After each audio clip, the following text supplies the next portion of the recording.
بسم اللہ الرحمن الرحیم۔ سامعین اکرام، اللہ تعالیٰ کے ایک نیک اور صالح بندے اس دعا کو کثرت سے پڑھا کرتے تھے۔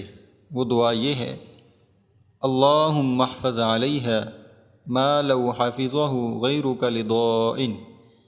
ترجمہ: اے اللہ، میری حفاظت فرما، اگر تیرے سوا کوئی حفاظت کرے تو ضرور نقصان ہوگا۔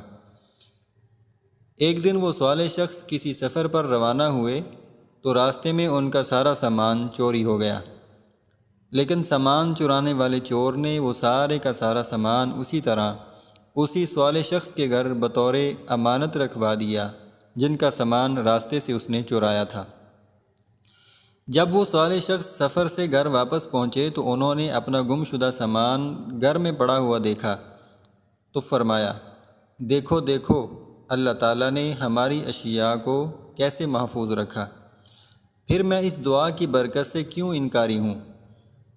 جب وہ چور اپنی امانت واپس لینے ان کے گھر پہنچا تو اس سے کہنے لگے، اللہ تعالیٰ تجھے جزائے خیر سے نوازے، تو نے میرا سامان میرے گھر پر پہنچا دیا۔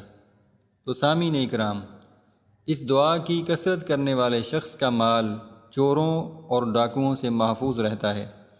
خدا نخواستہ اگر اس کا سامان گم ہو جائے یا چوری ہو جائے تو اس کے لیے ایسے اسباب مہیا کر دیے جاتے ہیں جن کی وجہ سے اس کا سامان اسے واپس مل جاتا ہے۔